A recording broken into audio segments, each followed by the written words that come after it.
प्रयागराज। दोस्तों आप लोगों को बताना चाहता हूं कि 69,000 शिक्षक भर्ती की काज लिस्ट जारी हो चुकी है। दोस्तों मेन काज लिस्ट में अपना केस जो आया है वो आया है रवि सक्सेना एंड अदर्स जो बंच केसेज हैं।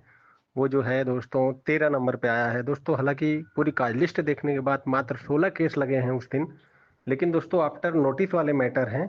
आफ्टर नोटिस मैटर जो होते हैं दोस्तों, वो जो है कितना टाइम ले लेंगे कुछ भी फिक्स नहीं होता है। इसलिए दोस्तों अभी जो मेन काज लिस्ट आई है 16 केस हैं। अभी सप्लीमेंट्री में दो चार केस, 5 केस, 8 केस बढ़ सकते हैं, लेकिन चूंकि अपना मेन केस में आ गया है तो पहले सुना जाएगा। दोस्तों संभावनाएं प्रबल हैं कि ये केस सुना जा सकता है। हालांकि मैं पूरी काज लिस्ट देख रहा हूं तो दो तीन बंच इसके पहले भी हैं, तीन चार बंच जो कि छोटे छोटे बंच हैं, बहुत बड़े बंच नहीं हैं। दो चार केस टैग हैं। तो दोस्तों इसलिए संभावनाएं प्रबल हैं कि निश्चित रूप से सुनवाई के आसार रहेंगे। हाँ, जज साहब कुछ मैटर ऐसे होते हैं जो कि दो दो घंटा भी सुन लेते हैं। अगर ऐसी कंडीशन नहीं बनी किसी केस में, 12 केस ऊपर के जो हैं, तो ये केस निश्चित रूप से 19 तारीख को, 19 मार्च को सुना जाएगा निश्चित रूप से। दोस्तों हालांकि टाइम फिक्स नहीं हुआ था पिछली बार, और ऐश्वर्या भाटी मैम ने मेंशन किया था 3:45 पे पहले टाइम फिक्स हुआ था। तो ऐश्वर्या भाटी मैम ने जब मेंशन किया तो निश्चित रूप से उन्होंने कहा कि हाई लेवल पे जो है इस पर बातें चल रही हैं। मीटिंग में जो है मुख्यमंत्री और सब जो है जो मंत्री और सभी लोग जो है इस पर कुछ न कुछ हाई लेवल पर चर्चा चल रही है, इसके लिए थोड़ा टाइम चाहिए। तो निश्चित रूप से दोस्तों इसलिए टाइम दे दिया गया था और ऑर्डर में भी आया था। और निश्चित रूप से अगर सरकार इस मैटर का को सुलझाना चाहती है दोस्तों, जैसा कि पिछली तारीख 4 फरवरी को सुनवाई में जस्टिस ने कह दिया था कि 10% केस, 10% सीट अगर पूरी भर्ती का हमको जो है पॉलिसी बनाकर अगर सरकार लाएगी तो हम दे सकते हैं। तो फिलहाल तो दोस्तों कोर्ट रूम में जो मैं देखा और सुना दोस्तों, निश्चित रूप से वो सारी चीज़ें मैं कह रहा हूँ।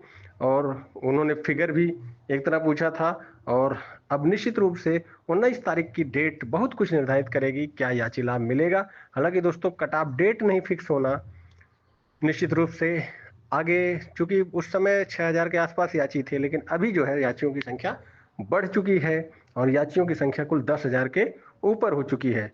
दोस्तों आपको बताना चाहता हूं कि अब ये देखना होगा कि सरकार, तो देखिए सरकार चूंकि पॉलिसी मेकर है, सरकार पॉलिसी बनाकर चाहे तो एक्स्ट्रा सीट में कोर्ट से अनुमति लेकर कुछ भी कर सकती है। और निश्चित रूप से कोर्ट ने भी कहा था कि पॉलिसी बनाकर सरकार चाहे तो कर सकती है। निश्चित रूप से दोस्तों मैं आपको बताना चाहता हूं कि 19 तारीख की डेट इस केस की दिशा दशा तय करेगी। जो लोग जुड़ चुके हैं, चूंकि अब टाइम नहीं है दोस्तों, अब इसमें निश्चित रूप से जोड़ना बिल्कुल भी जो है टाइम नहीं है। और इसमें जो है जो लोग जुड़ चुके हैं, अगर 19 तारीख को कोई ऐसा ऑर्डर आ गया कि याचियों जो याची हैं उनका ही होगा, तो निश्चित रूप से दोस्तों फिर याचिकाकर्ताओं को रिलीफ मिल जाएगा। लेकिन दोस्तों जस्टिस दत्ता अगर भीड़ ज्यादा देखेंगे तो दोस्तों कुछ बाउंड्रीज भी लगा सकते हैं। बाउंड्रीज का मतलब जैसे फिलहाल जो हाई कोर्ट से होते हुए आए हैं उनको मिल सकता है, या फिर उन्होंने ये भी कह दिया कि चूंकि दोस्तों ऐसा उन्होंने 29,334 में भी किया है हाल में। उन्होंने कहा कि हाई कोर्ट से होके जो आए वहां तक के लोगों को पहले दे रहे थे, बाद में बहस में जो है ये हुआ कि नहीं, सुप्रीम कोर्ट जो आए हैं जो है 2019 में, उस साल केस जो 2019 में गया था सुप्रीम कोर्ट में सर्वप्रथम 29,334 का, तो 31 दिसंबर 2019 तक जो लोग आ गए थे उनको उन्होंने दे दिया। तो दोस्तों ये बाउंड्रीज लगा के उन्होंने कहीं ना कहीं, हालांकि उसमें सीटें खाली चली गई, फिर भी जो है चूंकि उसमें सीटें खाली थी, यहाँ तो 69,000 का पूरा पद भरा जा चुका है। इसके बाद उत्तर कुंजी वाले भी 1,000 लोग अभी इंतजार कर रहे हैं, इसके अलावा और भी लोग। तो निश्चित रूप से दोस्तों अभी की परिस्थितियां ऐसी हैं कि जस्टिस दत्ता अगर ज्यादा भीड़ बढ़ी तो कुछ बाउंड्रीज भी लगा सकते हैं कि यहाँ तक वाले ही लिए जाएं, ऐसा कुछ न कुछ बाउंड्रीज भी लगा सकते हैं। लेकिन दोस्तों मैं आपको बताना चाहता हूँ, यदि सरकार ने चाहा और उन्होंने कह दिया कि जो लोग जुड़ चुके हैं उनके लिए हम पॉलिसी बना के उनको जो है, जो लोग हो चुके हैं उनको भी न छेड़ा जाए और जो याची हैं उनको भी देकर मामला निस्तारण हो, तो कोर्ट को इसमें कोई परेशानी नहीं होगी। फिलहाल तो दोस्तों जैसी सूचनाएं रहेंगी मैं आपको देता रहूंगा। सर्वप्रथम एकदम सटीक और सही विश्लेषण के साथ आपको इस चैनल पर न्यूज मिलेगा। दोस्तों देखिए बहुत से ओबीसी एससी वाले अफवाह उड़ा रहे हैं, खाली ओबीसी एससी के ही उसको जो है याचियों को मिलेगा, ऐसा कुछ भी नहीं है दोस्तों। पता नहीं किस बेस पर ये लोग ऐसा कह देते हैं। देखिए, मेरिट में अगर सुना जाएगा तो ईडब्ल्यूएस का मैटर हो या डबल आरक्षण का मैटर हो, सारा मैटर अलग अलग पढ़ते खुलेंगी, तब सुनवाई मेरिट पे होगा। जो लोग, देखिए, जो लोग हो चुके हैं उनका कोई भी जो है उनको बाहर नहीं किया जाएगा, लेकिन जो नहीं हुए हैं उनके लिए, अगर जैसे मान लीजिए रिविजिट का सिंगल बेंच ने आदेश दिया था, डबल बेंच ने भी रिविजिट का आदेश दिया था। सिंगल बेंच ने कहा कि एटीआरई में जो ओवरलैप हुए हैं उनको उनकी कैटेगरी में दिया जाए। इसमें दोस्तों टेट के लोगों को भी ओवरलैप किया गया है, सुपर टेट के लोगों को भी किया गया है। तो निश्चित रूप से दोस्तों यहाँ पर लड़ाई है टेट और सुपर टेट में ओवरलैप जो हुआ है वो गलत है या सही है। इधर जो है ओबीसी वालों की लड़ाई है कि क्या जो है जो हाई मेरिटोरियस हैं, जिनको जो है अपना जिला लेने के लिए वो ओबीसी में ही रह गए, जिले स्तर की भर्ती है या प्रदेश स्तर की, ये भी एक विवाद है। निश्चित रूप से ये सारों का, चूंकि नियमावली तो कहती है कि जो है ये जिले स्तर की है, जिले स्तर पर आरक्षण पूरा है, लेकिन जो है दोस्तों प्रदेश स्तर पर अगर देखा जाए, चूंकि जो हाई मेरिटोरियस है, जो जनरल में दूसरे जिले में फाइट कर सकते थे, उनको जो है ओबीसी में दे दिया गया। और निश्चित रूप से दोस्तों ओबीसी में वो अपने होम डिस्ट्रिक्ट, चूंकि उसकी चॉइस थी कि हम जो है अपने होम डिस्ट्रिक्ट में लेंगे, भले से हमको ओबीसी में मिले, तो वो उनकी चॉइस थी। तो दोस्तों उसके भी राइट का जो है हनन नहीं होना चाहिए, क्योंकि बहुत बार ऐसा हुआ है, 68,500 में भी हुआ था दोस्तों। बाद में हालांकि जो मुनीश्वरनाथ भंडारी ने आदेश दिया था, 68,500 में भी इसी तरह हुआ था दोस्तों।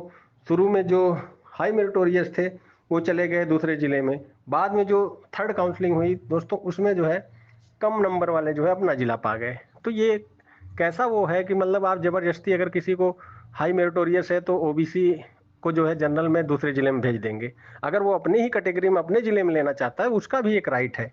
तो दोस्तों जिले स्तर की भर्ती में इस तरह का होता है। फिलहाल तो दोस्तों ये सारी चीजें कानून और व्याख्या ये कोड का विषय है, लेकिन चूंकि अभ्यर्थी इन सब में मामले में जो है ज्ञानी कम होता है तो वो अपने अनुसार जो है व्याख्या करता है, लेकिन कोर्ट जो व्याख्या करेगी, देखिए जनरल के लोग जनरल के हिसाब से व्याख्या करेंगे, ओबीसी के लोग ओबीसी की एससी के हिसाब से व्याख्या करेंगे।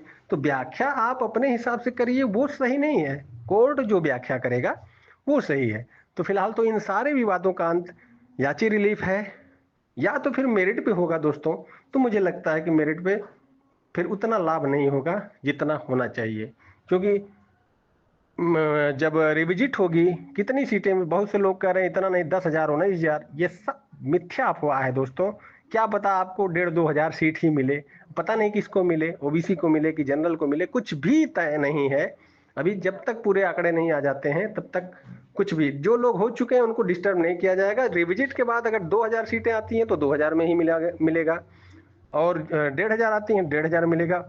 जनरल का आएगा कि ओबीसी का आएगा, ये सारी चीजें हैं। और ईडब्ल्यूएस का भी मैटर है। ईडब्ल्यूएस में भी चूंकि जब क्वालिफाइंग एग्जाम है, भर्ती प्रक्रिया मई 2020 से स्टार्ट है, तो निश्चित रूप से फिर ईडब्ल्यूएस भी 2020 में आ चुका था। तो ये सारे विवाद का अंत याची लाभ ही है। अन्यथा की स्थिति में दोस्तों ये मैटर अगर मेरिट पे सुना जाएगा, 2-4 तारीख सुनवाई होगी, और निश्चित रूप से मैं सर्वप्रथम आपको कह दिया था कि ये मामला खींचते खींचते 2027 तक जाएगा। और निश्चित रूप से दोस्तों ऐसी परिस्थितियां बनती जा रही हैं। अगर याची लाभ मिला तो निश्चित रूप से यहाँ पर स्टॉप हो जाएगा। फिर भी दोस्तों 27 अब बहुत दिन नहीं है। अब जो है सबसे पहले जब मैंने कहा था कि ये मैटर 2027 तक खींचेगा तो बहुत से लोगों ने नहीं माना था, लेकिन दोस्तों लास्ट में आज देखिए वही स्थितियां हैं जैसा मैंने कहा था।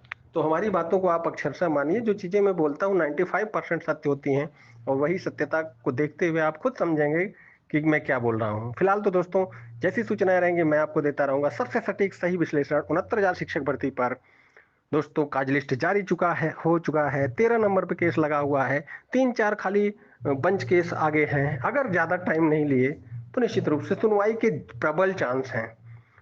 क्योंकि दोस्तों जस्टिस दत्ता एक आदत उनकी ये भी है कि आफ्टर नोटिस मैटर को वो निस्तारण करना चाहते हैं और लगातार सुनते हैं, 2 घंटे भी सुन सकते हैं। मान लो 13 नंबर पे ये है, 12-11 और ऊपर वालों को अगर उन्होंने आधा आधा 1-1 घंटा 2-2 घंटा सुना तो निश्चित रूप से फिर अपना केस नहीं आएगा। लेकिन फिर भी दोस्तों 16 केस हैं, संभावनाएं प्रबल हैं। धन्यवाद।